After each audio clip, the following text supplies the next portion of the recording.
Hello, c'est Fred. Bien, nous allons voir maintenant le nombre de calories que vous avez besoin par jour.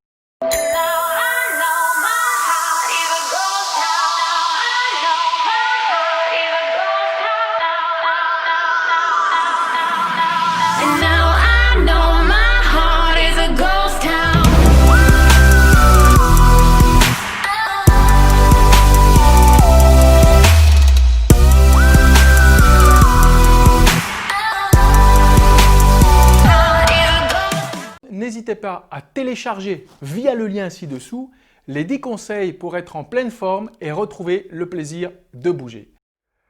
Comme vous allez augmenter votre activité physique, c'est normal que votre corps a besoin de plus de calories.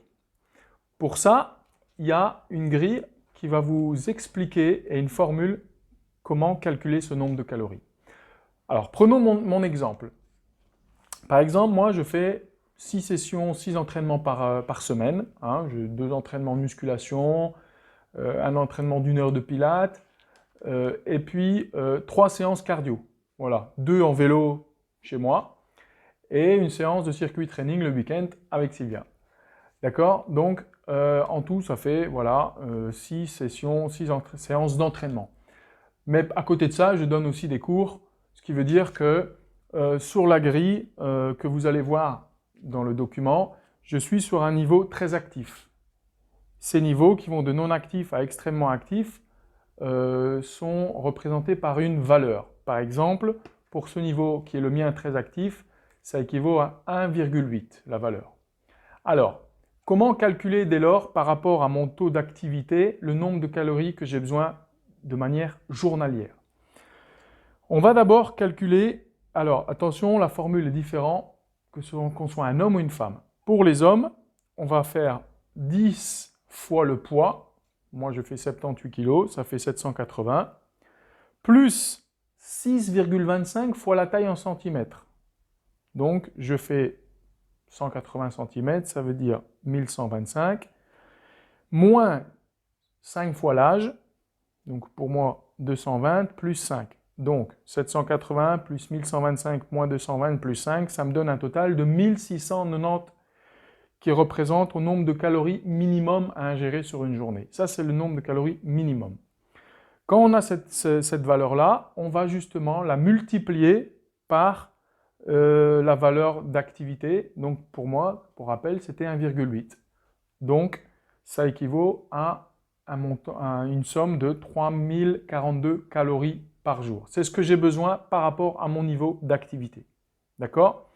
Donc vous allez voir, tout ça est indiqué sur le document. Ensuite, pour votre activité cardiovasculaire, vous avez besoin de savoir votre fréquence cardiaque maximale pour ne pas aller à un niveau trop important et vous mettre en insécurité au niveau de votre cœur. Alors là, c'est facile, c'est par rapport à une formule qui diffère aussi un peu que l'on soit un homme ou une femme. Prenons l'exemple d'un homme de 40 ans.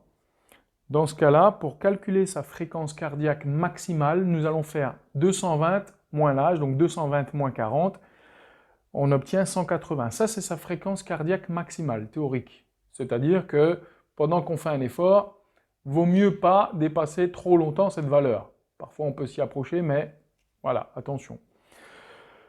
Admettons que vous faites une activité cardio comme de la marche ou du vélo en endurance, donc de manière assez modérée.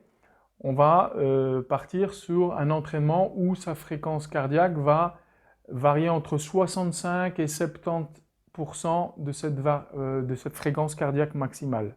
Donc dans l'exemple que j'ai cité ici, ça va être entre 117 et 126 fréquences cardiaques que votre cardiofréquence-mètre, là évidemment c'est bien d'avoir un cardiofréquence-mètre, que votre cardiofréquence-mètre va indiquer.